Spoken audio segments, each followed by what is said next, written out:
I'll be able to monetize that. Whistling will be copyrighted, I expect. Morning guys, how art thou? Welcome to another bike garage video. Yes, update on the bike build, on the e-bike build. Still no wheel. I still haven't had the kit. It's Thursday today, or today Thursday. The kit was supposed to have been here on Monday. I still haven't had it, and there's still no update from the postage provider, Parcelforce, either.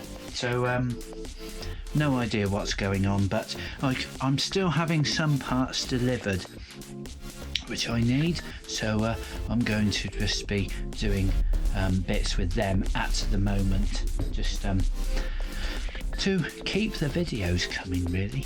Anyway, this isn't the wheel that I'm going to be using, but obviously it's the same size, so we're just going to use this as an example. The rear hub, obviously, because it's quite high torque, doesn't really matter. I mean, obviously being alloy, the alloy is quite soft, so because of the torques involved, we're going to need to fit one of these, which is a little torque bracket. You get this in the kit. These kits will be available when they are available, so that you will be able to purchase some. When they're available, there will be a link in the description down below. So if you want to buy any of these parts, they will be available at some point. So check out the link in the description down below. This is your kit. Basically, this is what you get. You get your small bracket. Well, there's two brackets, and you get a set of bolts as well. Obviously, this is going to be different depending on your bike, because obviously different bikes are going to have different setups. But this is basically what you get in the kit. You may have to change some of the other bolts depending on your frame geometry or how it's set up. But basically, we've got this one here, which will fit over the hub drive unit on the motor. This isn't the right wheel, but just for argument's sake, for fitting the bracket, we'll just do it for the purpose of the video. Obviously, we've got our drop out here. Now we're going to have our axle sticking out there, which is going to be the same profile as this one here. So how we're going to mount this.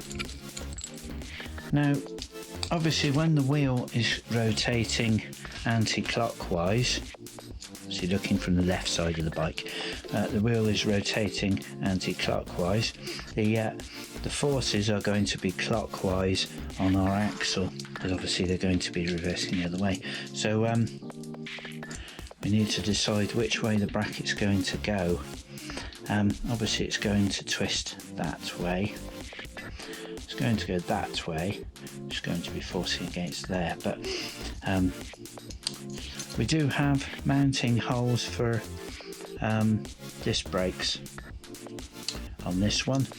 So we don't have on the front. Oh yes, we do have on the forks. So we may put a rear disc on here, I don't know, but we do have rim brakes, which what this bike was designed for, so probably leave it as it is, but you probably could upgrade it at some point as long as you've got these. But again, they might have to do some sort of modification with your bracketry. Yeah, so basically we're going to have ours in the upright position like that. and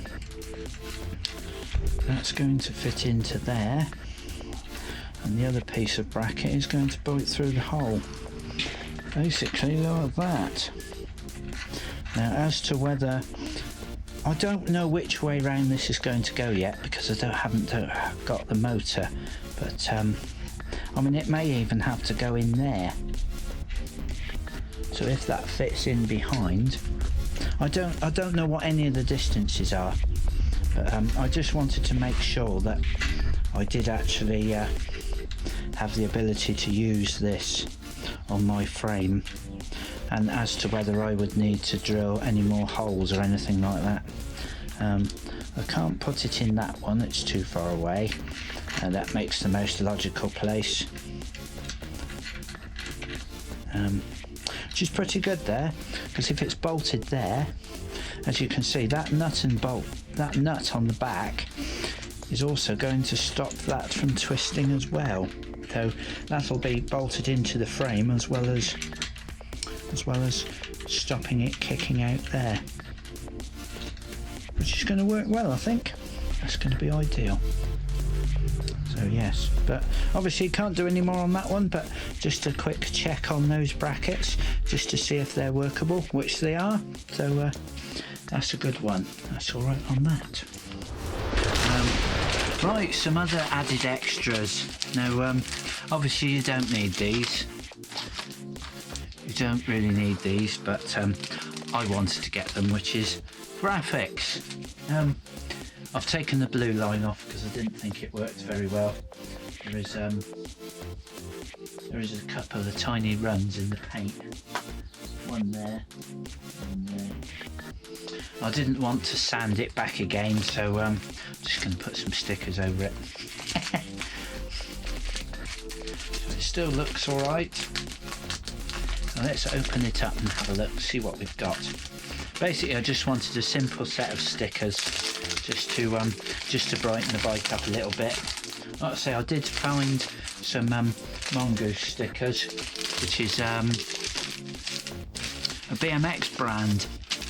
So we've got those. Oh, these aren't what I thought. I thought these were whole. Oh well, whatever. Not that it matters. I've basically gone for a set of stars. But when I bought these, they were hollow stars, and these are filled in. So they're not what I bought, but whatever. Never mind. No, I wanted hollow ones, but it doesn't matter. Not that it matters. So, well, let's cut them up. Let's cut up which ones we can have. The graphics are always pretty easy to do, really. If you're doing it on a flat surface, if you're doing this on a flat surface, it's even easier. But obviously, with it being a frame, we're going to start on one edge and peel our backing off. Start on one edge and then sort of work our way around using a light cloth. So, which one should we do first? I reckon cover this dribble up here. So work out roughly where you want it. I'm going to want it something like that. I've got the guard in the way, so ideally I want to take that off, but as I'm too lazy, I'm just going to cut that off like that for a minute, so that can sit into there. Right, and that's roughly where we're going to want it, like that. So make a note of where we're going to put it. I'm going to peel this bit back, peel it back like that to expose the sticker itself. Fold it over like that. Okay, so you've got your piece of sticker with just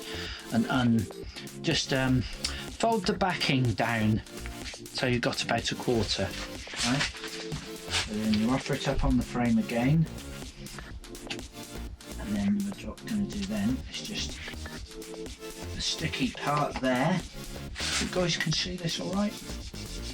Press that bit down there, and then gradually peel the backing off, pulling that downwards like that, and just going over it backwards and forwards like this. You guys can see all right. Just to get all the air out, basically. Making sure there's no bubbles in it. That goes down in under there. Right, and hopefully should be able to peel it off. But don't pull it upwards. The paper that it's mounted to, we don't want to pull it upwards. We want to roll it back on itself, so that as it comes up, we just roll it back like that. And then that doesn't lift the sticker away from the paint. There we go. That's that one. Right, let's do a couple more, and then we'll see what it looks like.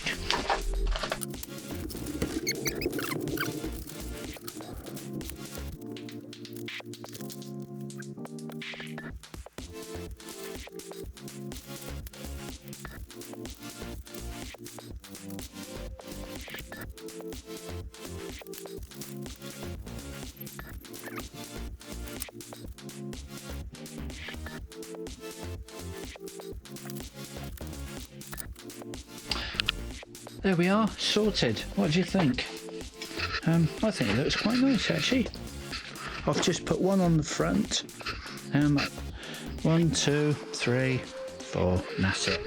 I'm going to be putting some tape along here, the same as I have on the other side, just as a bit of protection.